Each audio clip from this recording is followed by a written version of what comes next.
Municipal, tous pour les Lillois, c'est un trio inédit, première. Je vais prendre deux mesures. D'abord, une mesure pour faire un choc de démocratie locale. Cette ville de Lille, elle est centralisée. Madame Aubry est autoritaire et tout se passe dans son bureau à la mairie. Donc moi, je vais décentraliser et mettre en place des mesures de démocratie participative, mais pas gadget, où on pourra élire par exemple les présidents des comités de quartier. La seconde mesure, elle est sur la sécurité. Il faut installer très rapidement 500 caméras de vidéosurveillance dans la ville et donc il y a des choses à faire immédiates pour ça. Là aussi, on va faire avec ma colistière Valérie Petit ce qu'on appelle un New Green Deal, c'est-à-dire une nouvelle donne verte pour Lille avec des mesures extrêmement importantes. D'abord, il y a des choses symboliques.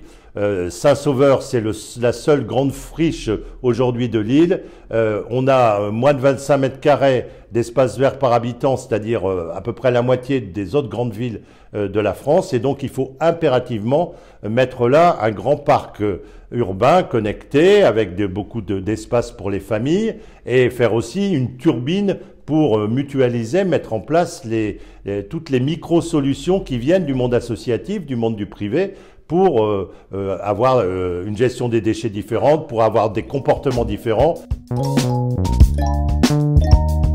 Lille n'est pas une ville sûre, Lille est une ville dure. Et dans le fait qu'elle soit une ville dure, c'est-à-dire la vie n'est pas douce à Lille, il y a le fait qu'on ne se sent pas en sécurité, qu'on ne se sent pas apaisé. Quand on se promène dans les rues, même quand on fait du jogging à la Citadelle, il n'y a pas l'éclairage suffisant pour garantir la sécurité. Et puis, il y a des zones de non-droit, il y a des trafics de drogue, il y a des choses violentes qui se produisent de plus en plus à Lille. Madame Aubry a beau nous dire qu'elle a mis quelques caméras de vidéosurveillance, elle ne l'a pas fait. La vidéosurveillance, c'est la première des mesures. Il faut un centre de vidéosurveillance mutualisé avec la communauté urbaine. Et il faut aussi garantir la tranquillité pour les habitants. Ça veut dire que moi, je veux mettre en place une brigade de médiateurs 24 heures sur 24, 365 jours par an, qui interviennent dans la demi-heure en cas de problème et qui peuvent justement trouver les moyens de résoudre les problèmes avec un appel à la police nationale si on n'y arrive pas. Alors le sujet de la culture, c'est qu'à Lille, on fait beaucoup de grands événements. Je ne suis pas contre les grands événements, mais ils coûtent extrêmement cher. Et on fait venir beaucoup d'artistes ou beaucoup de planificateurs culturels d'ailleurs. Ça coûte beaucoup de frais et d'argent, un pognon de dingue, comme dirait quelqu'un que je connais bien. Et en fait, je voudrais redistribuer tout ce qui est cet espace culturel en le décentralisant dans les quartiers, et notamment dans les quartiers qui ont besoin d'une égalité des chances. Il y a des quartiers au sud de Lille, en particulier, les Bois Blancs également, qui sont des quartiers qui n'ont pas la même égalité des chances que d'autres, et la culture est un moyen important, à condition de diffuser les moyens sur la vie associative. Ah, parce que j'ai été étudiant moi-même à Lille, que j'ai été président d'un bureau des élèves, que j'ai été ministre de la Jeunesse, et que j'avais proposé un laboratoire d'expérimentation jeunesse quand j'étais ministre de la Jeunesse, sur lequel on mettait en liaison des politiques différentes pour avancer plus vite. Par exemple, l'emploi et l'insertion et le logement. Il y a des gros soucis de logement étudiant à Lille. Et j'ai une solution pour avoir une offre de logement très importante sur Lille, avec des discussions sur le foncier avec l'Université de Lille. Par exemple, sur la mobilité. Un étudiant qui veut trouver un emploi ou qui veut trouver les moyens de gagner sa vie pour payer ses études, malheureusement il y a beaucoup d'étudiants dans ce cas, il faut qu'il ait les moyens de la mobilité. Et par exemple, tout ça se lie avec le plan vélo et on envisage de donner la gratuité pour le Vélil pour les moins de 25 ans.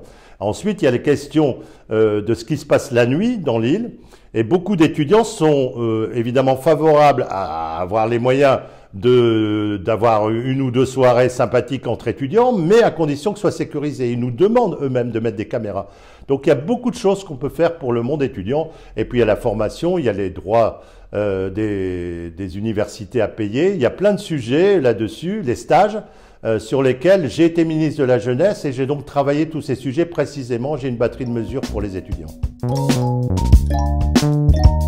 D'abord, je serai avec mes colistiers parce que mon offre politique, elle est très différente des autres. C'est un trio qui fait campagne ensemble. C'est-à-dire qu'on a décidé avec Valérie Petit, qui nous vient de La République En Marche, avec Thierry Pochet, qui est le patron de l'opposition lilloise, de faire une campagne commune, tous pour les Lillois. Et cette campagne, c'est aussi une campagne qui va refonder le centre et la droite humaniste à Lille, qui ont besoin d'un nouveau souffle parce qu'il s'est passé des tas d'événements et que la vie politique n'est pas un long fleuve tranquille. Donc je serai avec mes colistiers ici et évidemment j'entamerai la deuxième partie. Nous venons de recréer une dynamique de campagne par ce trio inédit qui veut être un tiercé gagnant. Et nous lancerons la deuxième vague pour le deuxième tour parce que nous serons la seule alternance crédible pour Madame Aubry, vous le verrez au soir du premier tour. Merci à vous.